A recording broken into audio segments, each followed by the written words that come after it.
Hello, I'm Linda Kincaid, live in Atlanta, ahead on CNN Newsroom. 14 votes in favor and 1 against. We'll speak to the U.S. ambassador to the United Nations about why he vetoed a resolution calling for an immediate ceasefire in Gaza.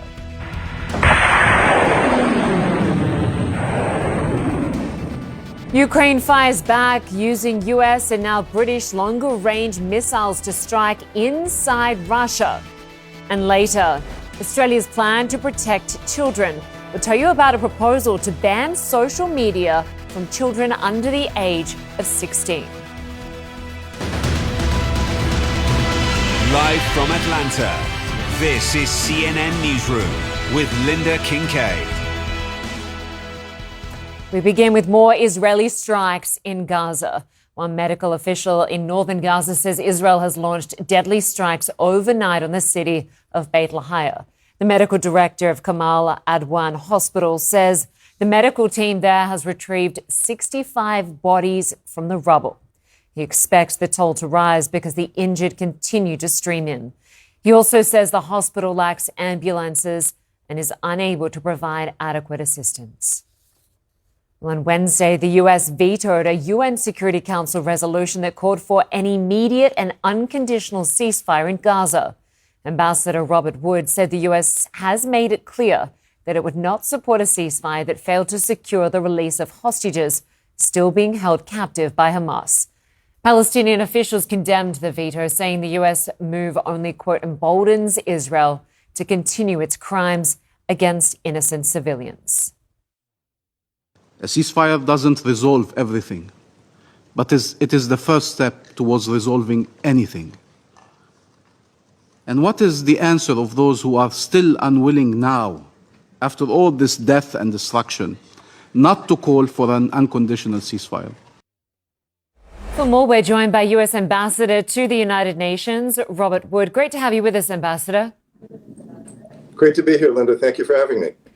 So you were at the United Nations today to veto a resolution calling for an immediate and unconditional ceasefire between Israel and Hamas in Gaza. The U.S. was the only nation to vote against it. Explain why. Well, let me just say, Linda, that from the beginning, the U.S. approached these negotiations with an open mind. We engaged in good faith in these negotiations, and we compromised quite a bit in this text. But one of the things we could not compromise on was the principle of having a linkage between a ceasefire and a hostage release. So that was a fundamental principle that we had to adhere to. Unfortunately, we tried many different language fixes to see if we could come to some kind of an agreement, but it was very clear we could not. And unfortunately, we were backed into a corner with regard to this resolution.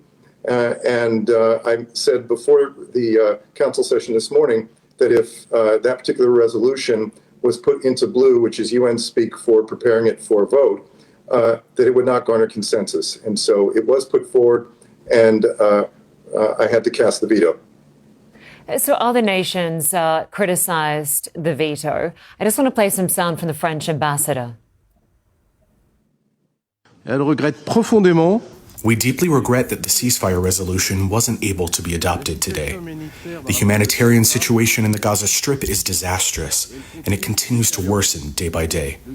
Under these conditions, the only response would have been, and remains, an immediate and permanent ceasefire.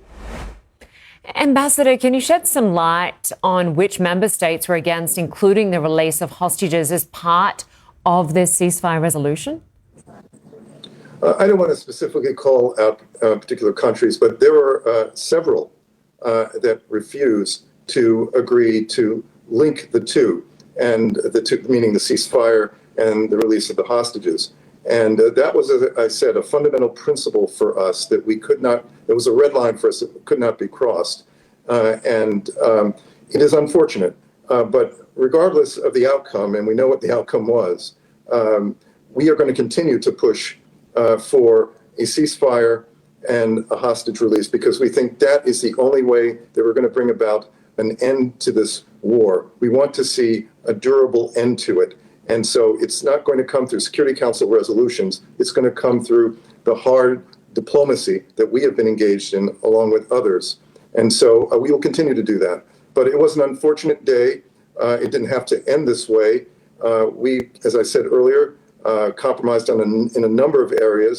But as I said, that principle of the connection between a ceasefire and a hostage release was critical and fundamental for us. We cannot allow, if that resolution had passed today, Hamas would have no incentive to release the hostages. It would have no incentive to try to negotiate an end to the war.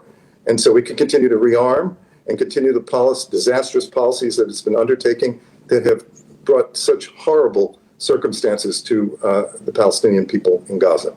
Ambassador, you made a good point a moment ago about, the fact that there does need to be a diplomatic solution on regards from both Israel and Hamas. I mean, had the language been right, would it really make any difference? Ultimately, Hamas and Israel need to come to an agreement. So how much is a UN resolution worth in real terms? Well, it would have been great if we could have spoken with one voice on the council. But clearly, there were some countries on the council that were interested in seeing a U.S. veto. And it's quite unfortunate. We could have spoken with a unified voice, which is what the international community was calling for. But again, for us, the most important thing to do right now is to return to diplomacy. It is the only way we're going to get a durable solution to this conflict. And the other thing that I have to point out, Linda, is that some countries on the council refused to condemn Hamas. All we wanted a simple condemnation of Hamas. Some of them could not bring themselves to do that. So it's a very sad day, but the U.S. will continue to work hard to end this war so that the people of Gaza can live in peace and freedom and security. And that is what we're committed to. Ambassador, you said diplomacy is key here. So what is it going to take for Israel and Hamas to move towards a solution that all parties can agree to? Well, one of the things it's going to take is Hamas needs to accept proposals. It has repeatedly said that it cannot accept proposals that have been put on the table. So this is really about Hamas. It's been deal after deal after deal they have rejected. So Hamas needs to come to the table in good faith and negotiate. But if, again, Linda, as I said, if that resolution had gone forward, there would be no incentive for Hamas to come to the table and negotiate in good faith. So we will continue that diplomatic effort along with our partners so that we can bring an end to this horrific war. U.S. Ambassador to the United Nations, Robert Wood, we really appreciate your time. Thanks so much for joining us. Thank you for having me.